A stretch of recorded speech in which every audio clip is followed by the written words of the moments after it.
This whole video, I'm gonna have to be leaning forward because I'm gonna get freaking blinded by the sun if I don't.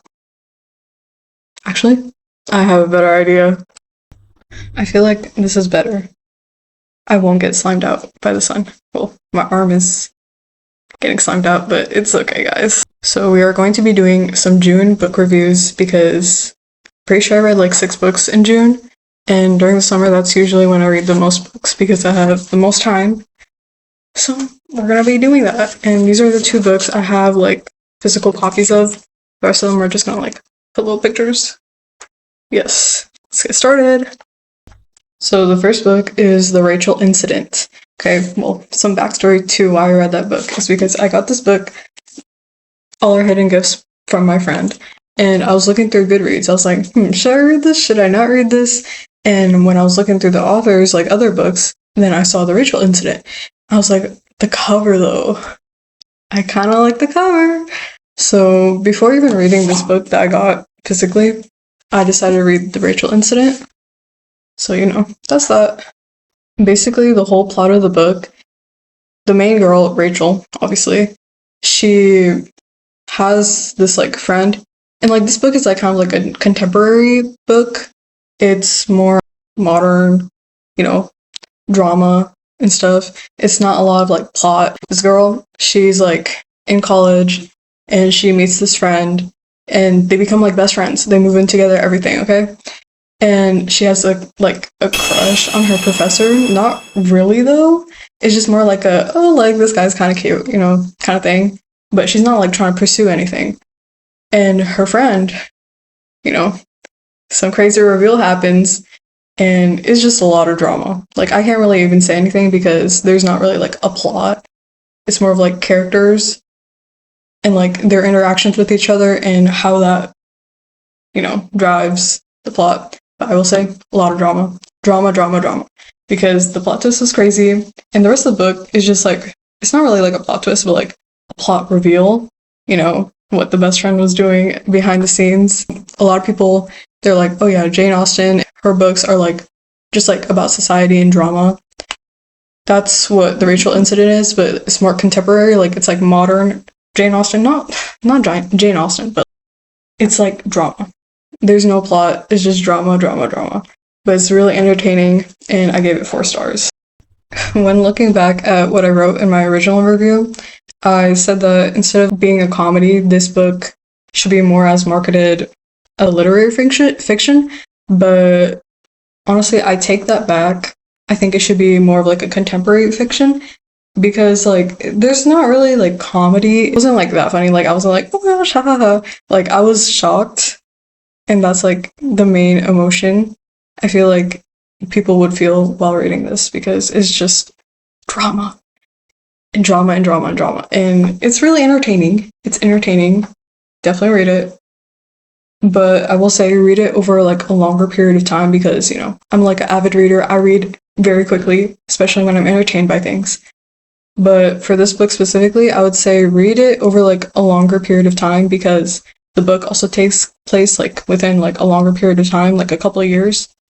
And I feel like since I read this like in a couple days, I was kind of like going through all the plot points without like letting it really simmer and like think about it. But I feel like if someone were to just like sit down with it for a couple days, couple weeks, then they would like actually like think about the drama. Like it would be like real life drama. You're getting a little piece of information over time, and that would be like I'm going through this with the characters because not everything happens all in like a couple days. So yeah, definitely read it. It's very entertaining, very fun. Yes. Next up, I finally got to the book that my friend recommended to me, All Our Hidden Gifts.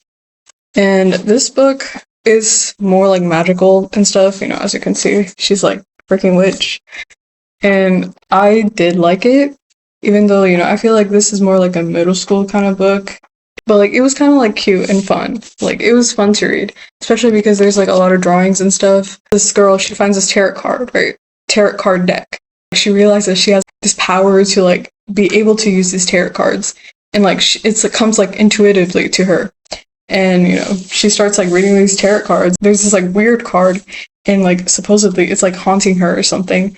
And it was like fun to read. And, there's like some romance to this book. Again, it's like middle school romance. Not middle school romance, like I'm pretty sure she's like in high school, but the way the romance is written is like for middle schoolers. But it's like cute. It's like cute, it's fun, it's like just a little hee hee ha ha kind of book.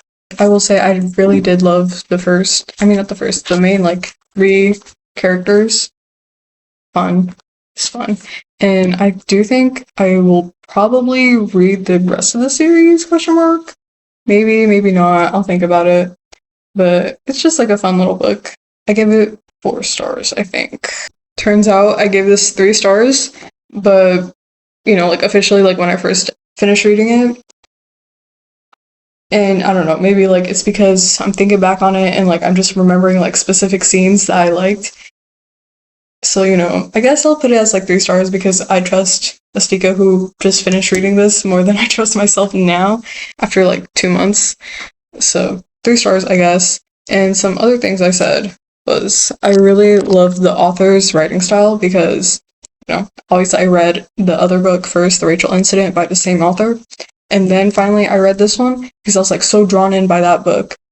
And then like I was like, yeah, I like this author's writing style. It's very like contemporary, modern, but like it's not boring, I also said I love the themes that this book explores because there's LGBTQ representation, but it's not over the top. Like the main girl isn't, but the people around her are.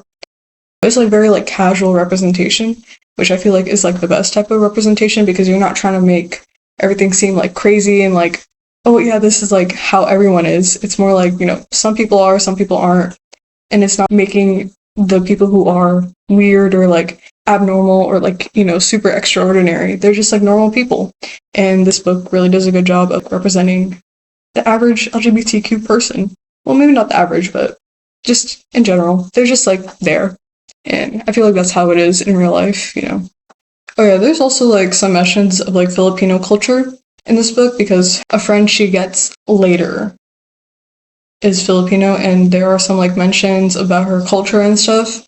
So, I feel like that's also good representation. So there's like a lot of representation. Not a lot, but there's more than I would feel a lot of other authors or like books have from like what I read. Okay. But yeah, even though like this whole book is kind of like middle schooler, like I said, like it's just like cute fun, there were some like suggestive scenes. So, I said that, 15 plus should read this, perhaps. But I don't know. Take it with like a grain of salt. I don't know, maybe 14. I don't know, whatever. I said 15, so I'm gonna trust original Astika, who read this first. Oh yeah, I also said that I love the main couple, like later in the book. They're not like a couple in the beginning, but like later on. They're like low-key cute. And this goes on with what I was saying about like, it's just like middle school. It's just like cute little romance. It's like, oh, fun. I just realized I didn't even really say anything about the plot. Like the main girl, she like finds a tarot card deck, weird stuff happening, and her like childhood best friend goes like missing. And like she has to like find out, why is my hair sticking out like this? She has to find out where her childhood best friend went, and like she's like solving this mystery. And it's just like fun. It's fun, it's cute. You should like check it out. Perhaps, if you want like a fun light read, you're just like, I need something to just like slow down with. This is the book. It's kind of thick though. It's like almost 400 pages. Keep that in mind. The next book is Tell Me 3 Things. So this book is basically this girl, she goes to like this new school because I think her mom died and her dad remarries this like rich lady in California. So she has to like move from her hometown to like California. And I was reading some reviews and they said like the way the author really stereotypes California girls is like not realistic at all. Basically like the kids at her school are like super bougie, super rich because like the California lady her dad marries is rich. And when she first goes to school, like someone emails her, like a mysterious person, right? And, spoiler alert, that guy is the main love interest. They just like start texting, not like texting, but like they start emailing each other, and then finally they start texting, but like it's still somehow anonymous. And the emailer, knows who she is, like the main character, but she does not know who this is until like the literal like last chapter of the book. And of course, there's like speculations and stuff. She's like talking with her friends, which she somehow made in like 2 days. But there's like speculation. People are like, oh my gosh, like it's probably like this guy. Not like people, but like her friends. And we obviously find out in the end. And again, it's like a romance. This book is like fantasy, I would say, the main genre. This Tell Me Three Things is romance, I would say. It's like contemporary, romance. And again, it's like kind of like middle schooler things. And actually, I started reading this book because, I saw on Pinterest and someone was like putting this book cover, and they're like, this changed the way I think about romance. And I was like, wait, like, let me give it a shot. Did it change the way I think about romance? No, not really. It was cute, but I gave this 3 stars because there's like so much hype about it. Not like so much, but there is hype about it, especially on like Pinterest, and I kind of fell for the hype. So I was like not like let down, but it didn't exceed my expectations of what I thought it would be. So, 3 stars. It's cute. It's like, again, like a middle schooler kind of book. It's cute. On my original review of this, I said, I'll tell you 3 things. Number 1, I related to this book a lot because, the main girl was going through, moving schools and stuff, and I've also had to move schools in the middle of the school year, like in middle school. And, I kind of related to that first part, but the part where I did not relate at all was like, having to like hang out with your step sibling and like finding best friends within like 2 to 3 months, because that's not how it works in real life. And having like multiple romantic prospects, that was not true. I know it sounds like there's like nothing I actually related to her with, but the main girl's like qualms or conflicts about like being the new kid really, I related to that. Everyone having their own partners in like classes, and you're just like kind of standing there like, oh, so who wants to partner with me? That kind of thing. I feel like I related to that when I first moved schools in middle school. Number 2, the book was very cutesy, or so I said, with like heart emoji, heart eye emoji, heart eye emoji. Number 3 was that I wish that there were more interactions with the 2 main couple, I guess. Even though they were emailing each other and like she didn't know who he was, they still interacted with each other in class. Because, they're like in the same school, but she didn't know that she was interacting with him until like the end of the book. Then the final reveal happens and she's like, oh yeah, this is why this guy was like talking to me and stuff. But I will say he was like low-key very like casual. Like I wouldn't have guessed. Well, like I could have guessed because he was like the main character of this book. Oh, and like to add on to that, the reason why this book is called Tell Me 3 Things is because when the guy was like emailing her, she was obviously like, yo, what the freak? Who's this weirdo like emailing me? And I don't even know who you are. And she kept on asking like, who are you? Like, what? I'm not going to keep on talking to you if you're like not going to tell me who you are. And he was like, I don't want to tell you who I am because like it's kind of embarrassing. But you know what? We can tell each other 3 things about ourselves. And she was like, okay, yeah, sure, I guess. And they just like told each other 3 things like every day. And I don't know why she would like pursue someone who doesn't want to show themselves or tell her who they are, because what if like he was a complete weirdo and like some like incel. So I don't know why she would have pursued someone like that, but it worked out well for her. So good thing he wasn't like weird, and good thing it was a book. But in real life, I feel like there's like worse ways this could have ended, but I guess it was cute. It was a cute little book. The last book of June is Meet Me in the Middle. Oh yeah. I gave this book 2 stars, like it says that on my review, but I feel like I think I originally put 3 stars, but I bumped it down. But basically this whole thing is like the main girl, her best friend is like in a coma, and she doesn't know like if her best friend is gonna wake up or not. And she's like talking about not really talking, but it's more like showing how her grief really like affects her day-to-day life. Like she doesn't really want to like talk to anyone. She doesn't want to share her, grief with anybody. And this guy, that's the girl who is in a coma. This is her brother. And he's just like, always like regretting as well. He's like, oh, like I should have like, been able to save her and stuff because the girl was in a coma from like a car accident. This guy, he went away to college, I think. He got accepted to a program and he like left for 5 months. And she's like, you know what, this guy, he's like not it. Like, why would he leave his sister who's in a coma? And she's just like what the F is wrong with this guy?